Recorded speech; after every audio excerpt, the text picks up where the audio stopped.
महिला, हर एक बुजुर्ग क्रांतिकारी है और उनके अंदर इतनी क्रांति है, इतनी ताकत है, वो बोलते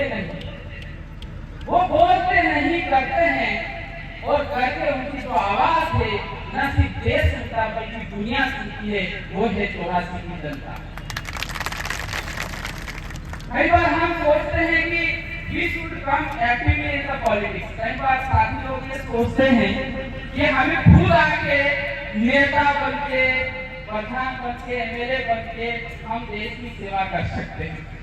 मैंने और फर्स्ट लिख रखा है और मैं ये कह रहा हूँ कि इसमें जो भाई बैठा हुआ है, वो जवान बैठा हुआ है या हमारे बड़े बुजुर्ग बैठे हुए हैं, वो कहीं जा नहीं सकते हैं, कहीं बोलते नहीं है या पैसा नहीं दे सकते, पैसे देने की शक्ति नहीं, क्योंकि कई बार तो अपन ये सोचते हैं कि पैसा देके हम लोग सेवा कर सकते हैं, समाज सेवा कर सकते हैं। There are many ways to serve our society। तो हम ये सोचते हैं पैसा देके हम सेवा कर सकते हैं, कोई ये सोचता है कि हम राजनेता बन के सेवा कर सकते हैं। लेकिन मैं ये कहना चाहता हूँ, जो नींव की ईंट किस तरह से होती है, जैसे वो बहुत बड़ा बिल्डिंग खड़ा है, लेकिन वो बिल्डिंग किसके ऊपर खड़ा है ये आपको जाना होगा। वो नींव की ईंट के ऊपर खड़ा है जिसको कोई नहीं जानता है क्या? लेकिन जो राष्ट्र की जनता जो मत बनाता है, अपना मत पार्टी के कैंडिडेट को देकर वो पूरे देश की सेवा करता है, वो क्रांति है। आप लोग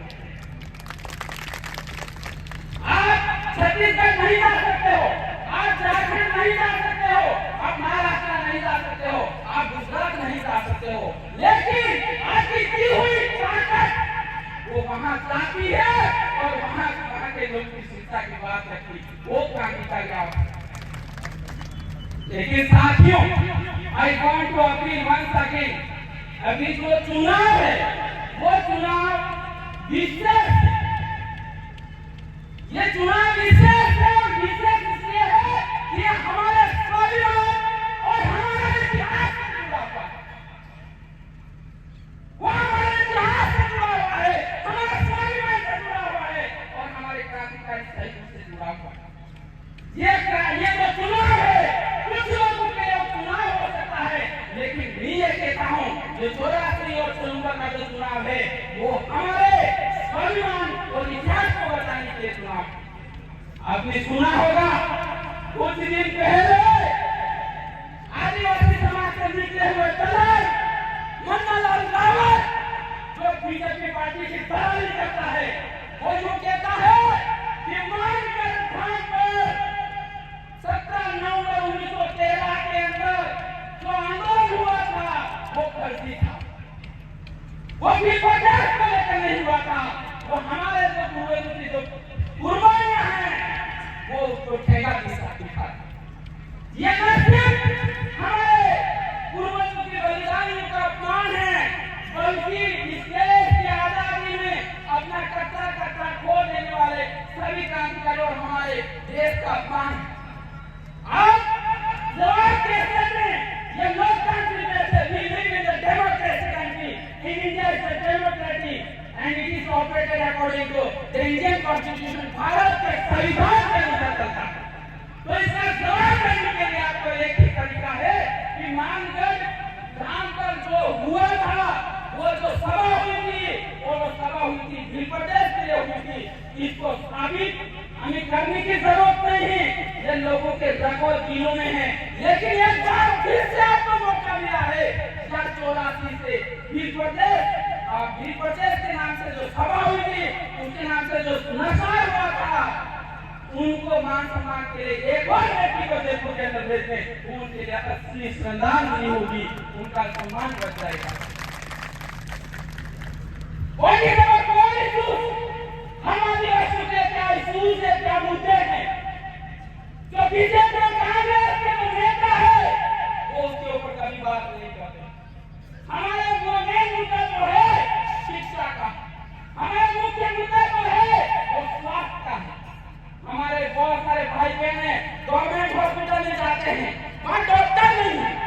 इसका ताजा उदाहरण देखो, मैं प्रतापगढ़ से आता हूँ, वो प्रतापगढ़ में जो है वो मंत्री हेमंत मीणा मंत्री है, कैबिनेट मिनिस्टर है, लेकिन मैं कह देना चाहता हूँ वहाँ प्रतापगढ़ का सबसे बड़ा अस्पताल है, जिला अस्पताल है, वहाँ 80 डॉक्टर होनी चाहिए, नियम के अनुसार 80 डॉक्टर होनी चाहिए, लेकिन नियम की तुलना में सिर्फ 18 डॉक्टर। लगता है जो पेशेंट बीमार होकर हॉस्पिटल में जा रहा है, ऐसा लगता है कि शमशान घाट लिया जा रहा है। हमने इसको लेकर आंदोलन किए, जिला कलेक्टर को मेमोरेंडम दिया, हमने मुख्यमंत्री नाम मेमोरेंडम दिया है, लेकिन वहां कैबिनेट मंत्री होने के बावजूद भी एक भी फैसला नहीं लगा सका। ये नपुंसक मंत्री सरकार है। You know that they are only for the formality. They are the minister. This is the government. They are not working actually in the issues of the rights. ये क्या है? बल्कि विशेष का मुद्दा है क्या? हमारे इस इलाके में जितने अस्पताल हैं, उन अस्पताल में नियमों के मुताबिक डॉक्टर होना चाहिए, ताकि हर गरीब व्यक्ति को वहाँ सुलभ इलाज मिल सके। होना चाहिए, क्या होना चाहिए? क्या ये सिर्फ आदिवासी समुदाय की बात है क्या? ये क्या सिर्फ ऐसी समुदाय की बात है? ओबीसी की बात है? मुस्लिम की बात है क्या? ये मानवता हित का मुद्दा है, लेकिन इसके ऊपर ना तो मंडला बोलता है, ना बाबूलाल खराड़ी बोलता है। इसलिए हमें 84 का जो चुनाव है वो बहुत महत्वपूर्ण है। हमारा दूसरा मुद्दा एजुकेशन का है। What is the national issues? Education, शिक्षा वो दूध है, जो पिएगा वो दहाड़ेगा, बैठे नहीं है।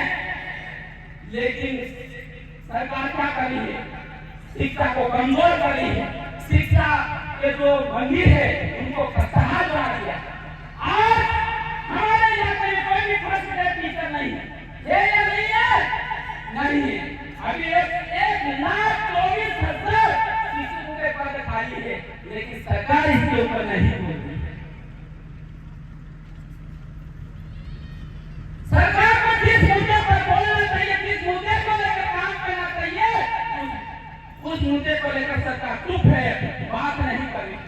आपको मैं बता देना चाहता हूँ, बाबूलाल खराड़ी अब भारत आदिवासी पार्टी और आप लोगों के जन जागरण की वजह से, उसके बदौलत से वो मंत्री बना। उनकी मंत्री बनने की औकात नहीं थी, मैं स्पष्ट बोल रहा हूं। लेकिन यहाँ का जो जनजागरण चला, उसके बदौलत यहाँ के इस एरिया से जो कैबिनेट मिनिस्टर बनाए जाते हैं, वो आपकी ताकत से बनाए जाते हैं। वो इसलिए बनाए जाते हैं कि आप इस क्षेत्र का विकास करना।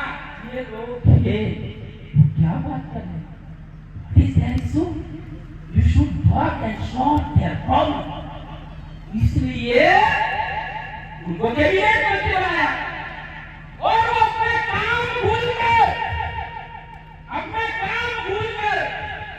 क्या काम कर रहे हैं? हमारे इतिहास को मिटाने का काम कर रहे हैं।